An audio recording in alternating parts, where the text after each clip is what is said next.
We are currently with Volker Schlondorff, a veteran Oscar-winning German filmmaker. Hi sir, thank you so much for talking to us. My first question to you is, how has the DIFF experience been so far?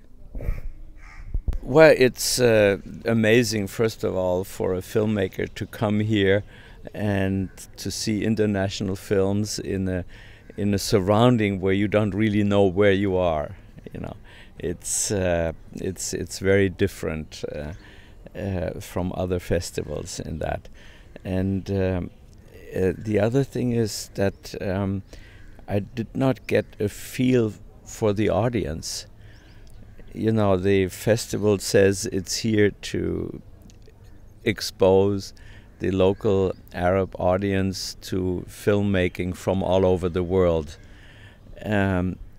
But I did not see the audience. And at least the screenings we attended at the Mall of the Emirates, you know, the people were not there.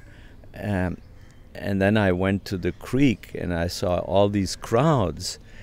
And I thought, well, they should have at least one cinema over there showing the movies of the festival. Like in Marrakesh, they show them on the big square in the city or in the popular cinemas where the young people are. So I felt it was a bit frustrating to always be among this international community who were flown in and out, and who always were in an incestuous way with themselves and never got to any exchange with the actual population of Dubai. You are currently on the Muher Asia Africa jury panel this year. What was your criteria for selecting films for the feature category? Well, that is a good question. There are no real criteria. People always say I like or I don't like. And generally that's not enough. Of course, we would like to see either a great craftsmanship in the style of telling a story, or that what the story is about, that it shows us whatever reality or human passions. It need not be social reality, no. It could just be a reality of relationship between people to get a feeling for the authentic. But at the end, what sticks out is you look for personality. Is there someone speaking to me? Okay, now focusing on your life as a filmmaker, why did you get into the filmmaking industry? Well, I grew up in the forest, far from in a small town or village almost. There was no cinema, and in those days there was no television, of course. So the experience to one day saw a film on screen, that was one thing, but that was not what attracted me. I saw a magazine of people shooting, with photographs of people shooting a film in Egypt on the Nile or on an iceberg in the Arctic.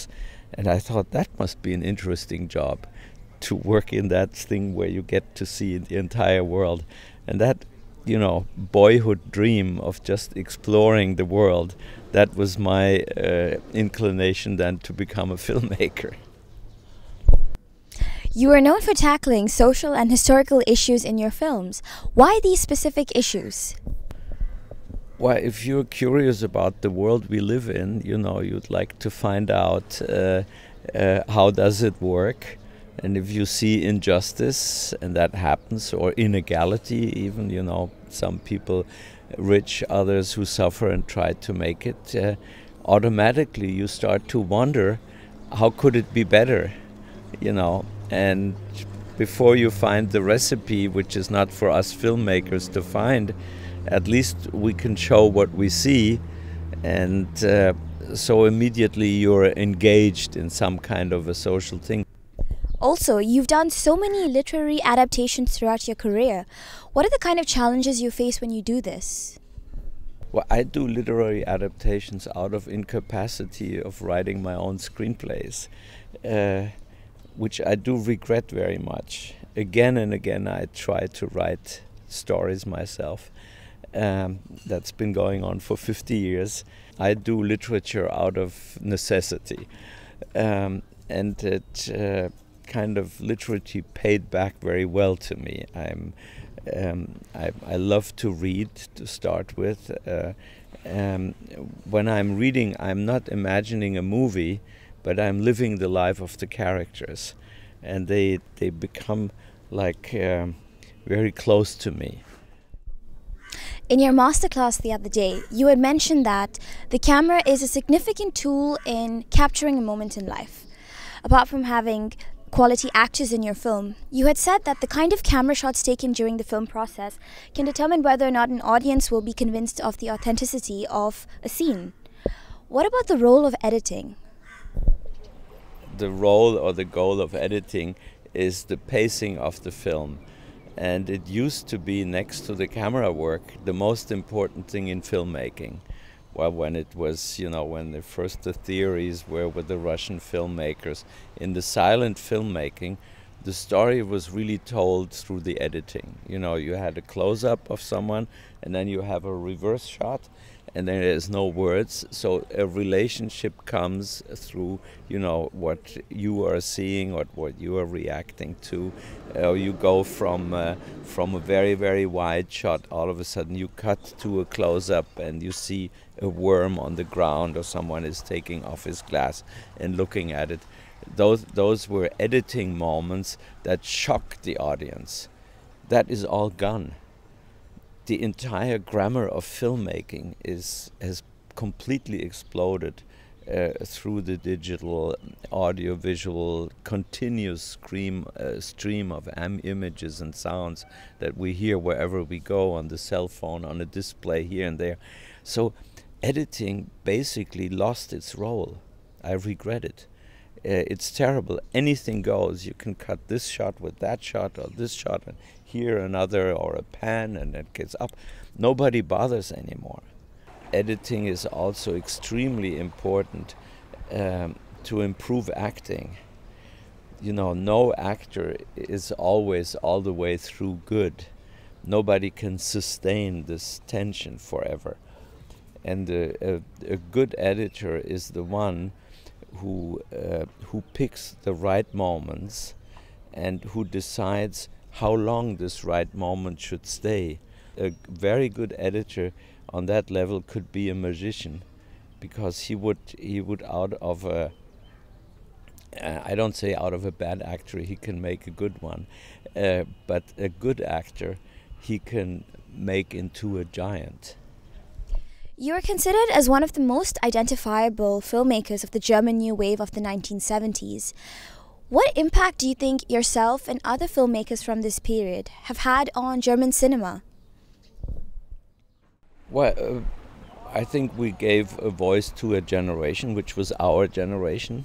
We did not say we want to make movies to give a voice. No, we just wanted to make movies about the way we saw the world, and then we were considered the voice of that generation. That was kind of the bonus, you know, we were not aiming for. And but it was an interesting experience to see how this generation then grew older and could not really be the voice for the coming generations anymore. But there was like a lack, like all of a sudden we became what we hated before, namely fathers. And through our sheer presence, you know, hindering others to become filmmakers and to bring the voice of their generation.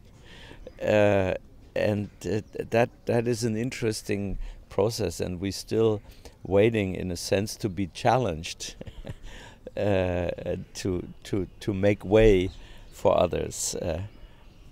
You have this in many countries and in many cultures, and it's uneasy if you find yourself at the end of your life in the spot where